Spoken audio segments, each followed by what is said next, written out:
That's awesome. You would be the squirrel voice! A wild game appears! Thank you, Kristen. You guys know what that means. Let's take a look. Well, it's a slow fade out. A lot of roguelike games are super difficult, and we kind of want to make it more approachable. When you die, instead of losing everything, like your money is transferred to your children, and then your children can build up a giant manor, which makes each child progressively better.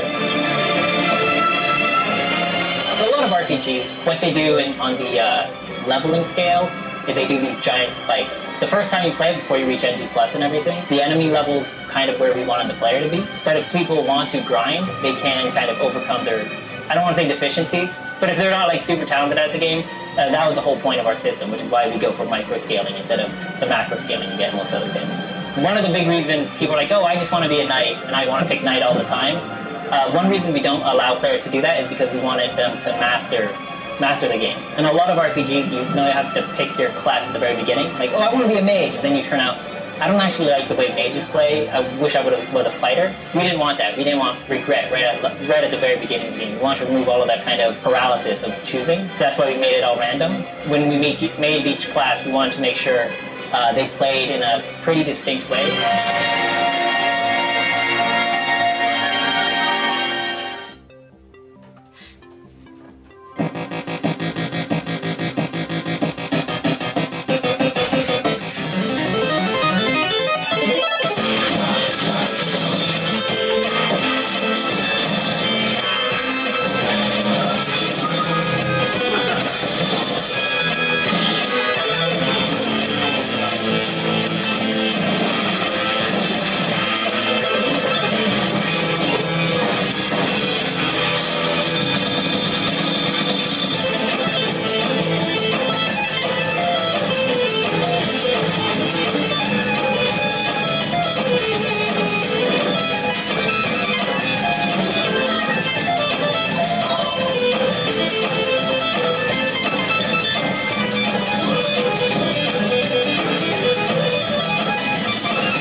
You know, the music reminds me a lot of, like, what's it, Shovel Knight? Yeah.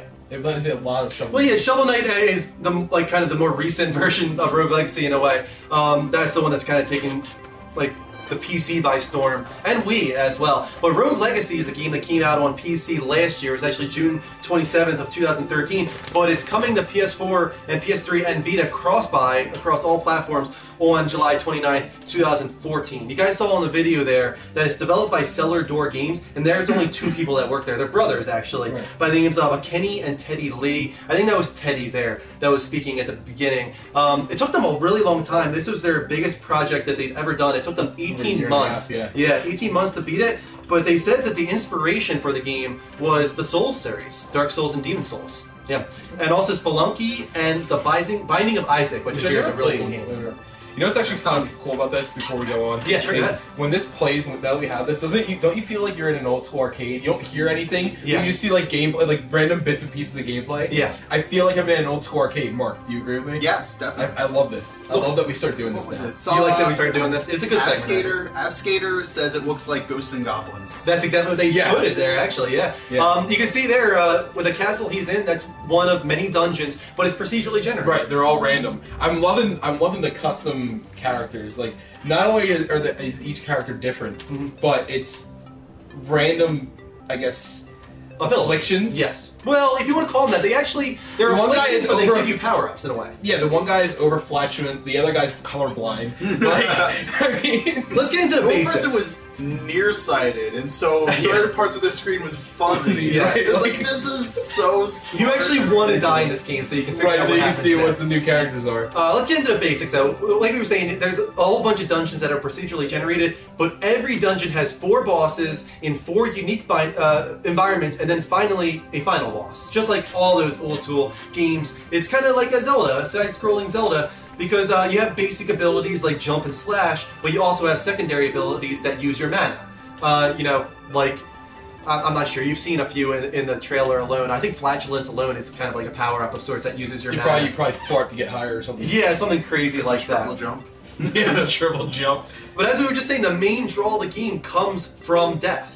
So whenever your character dies, you will take over control of his descendant or his heir, who will have his own unique characteristics and abilities. Some of these characteristics might be bizarre, such as color blindness, which makes the game black and white, but there's also something like ADHD, which makes you incredibly hyper and fast, and then something like dwarfism, which makes your character tiny, but there's actually a use for that. There's certain areas in the game that you can't get to unless you're really tiny. So there's actually a point for dwarfism as well. And then, like any great kind of RPG, it has side quests. These come in the form of what are called fairy chests. And when you find a fairy chest, it gives you an objective, such as finishing off the entire dungeon without dying.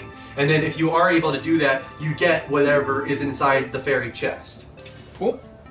New classes such as mage are unlocked by spending gold, which you can accumulate by defeating enemies or destroying furniture or opening chests. So you can unlock other classes, and there's also services within the game, such as blacksmith, enchantress, and architect.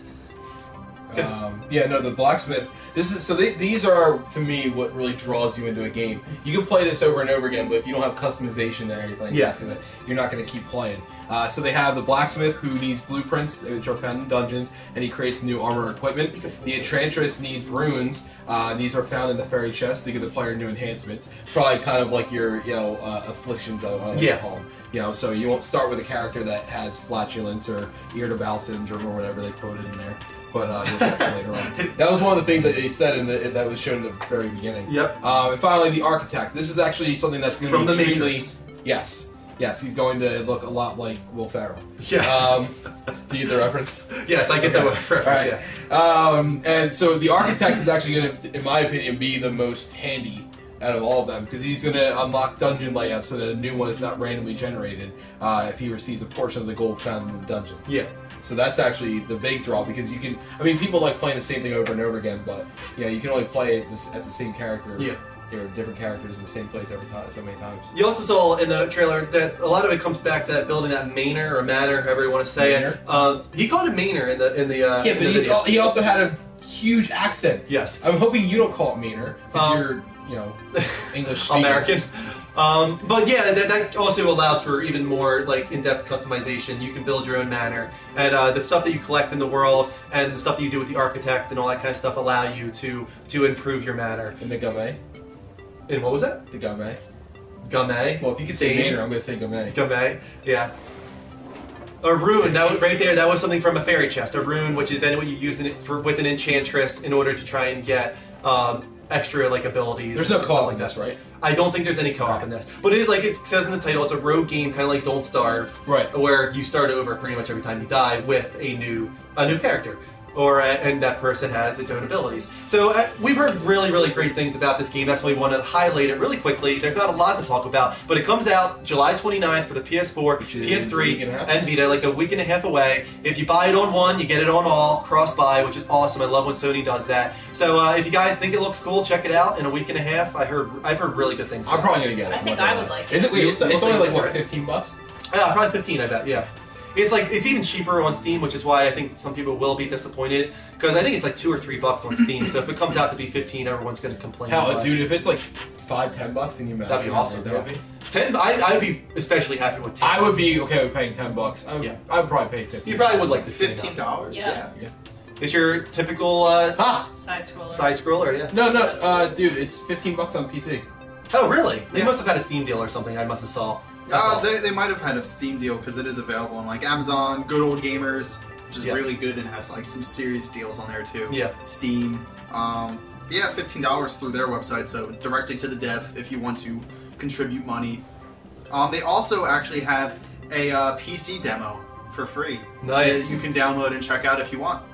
Yeah, check that out, guys. If you think this looks pretty good, I hear really, really great things about it. It's your classic, like, old school 2D platformer. Kind of looks like Shovel Knight, like you said, if you guys are into Shovel Knight and didn't get to try this one out. It's very difficult, just like all those old school side-scrolling games I never played those when I was younger, so No. like this is a whole new different genre to me. I would be good at this. You sure about that? Maybe we should get you to play this then. Definitely play it, please, Do it. and stream it. I'll get it, and we'll stream it. Maybe you can try it out. It depends how much money it is. It's 15 Like I bucks. said, $15. And it's not like Drew doesn't have the money for it. What? I feel like Drew doesn't have all the currency for it. Yeah, I mean, I've got wallet money left over right now anyway, so We all have a ton of wallet currency left over. Thanks to a certain Thank somebody you, who is somebody, very, very again. generous. Yeah. All right, I guess that's it for us. Want to wrap up?